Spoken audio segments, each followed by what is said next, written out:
কেরানীগঞ্জে পরিবহন সেক্টরের চাঁদাবাজি নিত্যনৈমিত্তিক ব্যাপার হয়ে দাঁড়িয়েছে।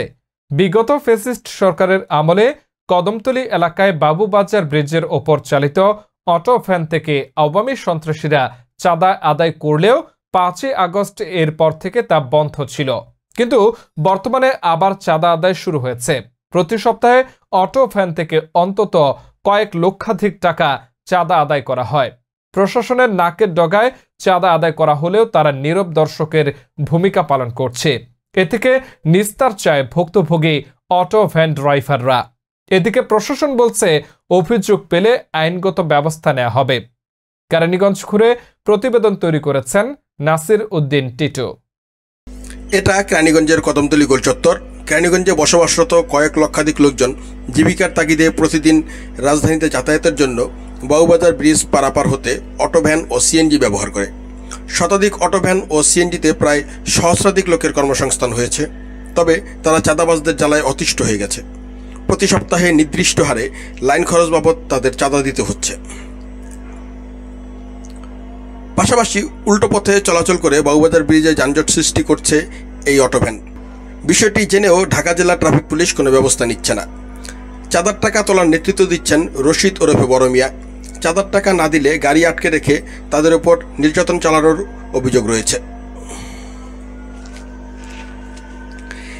এই বড় মিয়া প্রশাসনের লোককে ম্যানেজ করে চাঁদা তুলছেন এবং চাঁদার টাকা প্রশাসনের লোকজন ও স্থানীয় নেতাদের ভাগ করে দেয় বলে অভিযোগ রয়েছে। তবে চাঁদার টাকার ভাগের কথা অস্বীকার করে কেরানীগঞ্জ সার্কেলের অতিরিক্ত পুলিশ সুপার জাহাঙ্গীর আলম বলেন, আপনি সুনির্দিষ্ট তথ্য প্রমাণ সহ একজন লিখিত অভিযোগ পাঠান, আমি আইনগত ব্যবস্থা নিব। আগে র্যাপিড অ্যাকশন ব্যাটালিয়ন র্যাব পরিবহন সেক্টরে চাঁদাবাজি বন্ধে চিহ্নিত চাঁদাবাজদের গ্রেপ্তার চালাতো। এতে করে পরিবহন সেক্টরে চাঁদাবাজি অনেকটা হ্রাস পেয়েছিল। বর্তমানে অভিযান বন্ধ থাকায় চাঁদাবাজরা আবারও মাথাচাড়া দিয়ে উঠেছে। এই যে আমরা ব্রিজ উপরে যে ভ্যান চালাই, কদমতলী ট্রেনে নওগাঁ পর্যন্ত যাই, 10 টাকা করে ভাড়া। তাদের আমগো অনেক ব্রিজের উপরে গাড়ি চালাইতে হইলে তার নাম রশিদ, তার বড় মিয়া গয়া চিনে। এই ভ্যান গাড়ি চালাইতে হইলে তাদেরকে দিতে হইব 2300 টাকা করে। এই লাইনে গাড়ি চলে আনুমানিক 140-45 আনুমানিক প্রত্যেক গাড়ির থেকে টাকা দিতে হয় আর কি। আবার কিছু আছে যেমন কিছু নেতা গাড়ি আছে এবং কিছু গাড়ি মানে ফ্রি চলে, যে আমরা টাকা না দিলে আমাদের উপরে হামলা করে বা পুলিশে ধরায় দেয়। এগুলা মনে করেন না দিলে 2-1 দিন দেরি হলে এই কাজটা করে। যেমন বৃহস্পতিবার দেওয়ার ডেট, আমরা যদি শুক্রবার দিয়ে দিই তাহলে আমাদের গাড়ি ধরায় দেয়। এই নির্যাতন অনেক কিছুই করে আমাদের দিতে। এটা জরুর মানে বাধ্যতামূলক দিতেই হবে, নাহলে আমরা কামায় খাইতে পারবো না, কথা বুঝছেন। আর এদের দিতেই পারে, নাহলে মারে, গাড়ি গায়েব করে দেয়, এরকম হুমকি দামকি দেয়। গাড়ি ঢুকাইতে গেলেও লাইনে চাঁদা দেওয়া লাগে, প্রায় 10,000 না 60,000 টাকার মতো দেওয়া লাগে, নাহলে এরা গাড়ি ঢুকতে দেয় না। আমি একজন ভ্যান চালক। আমি গাড়ি চালাইতাম আওয়ামী লীগ সরকার থাকতে, তখন আমার টাকা কম লাগতো চাঁদা। এখন 2300 টাকা চাঁদা নেয় রশিদ মিয়া, বড় মিয়া বাহিনী টাকাটা কালেকশন করে। শকত, আজিজুল টাকা না দিলে মনে করেন 9 বাজার বক্সে চাপে আমাদের গাড়ি বিল করে। আমাদের থেকে ভুয়া সিগনেচার নিছে। আমাদের যত হ্যারাসমেন্টই আছে তারা করে। টাকা না দিলে রাস্তায় জোর জবরদস্তি, মানুষ দিয়ে লুটপাট সব কিছু করে। 2300 টাকা করে নেয়। এই টাকাটা প্রত্যেক দিন বিশুদ্ধরে কালেকশন হয়।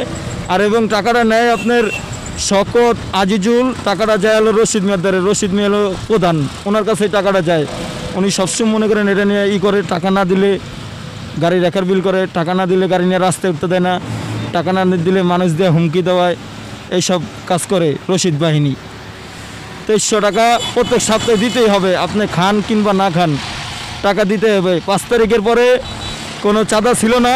এই হঠাৎ কিছুদিন ধরে আবার তারা চাঁদার জন্য আমাদের যতই আছে এরা করে এইগুলো। আমরা গরিব মানুষ, আমরা ভ্যান চালাইয়া খাই।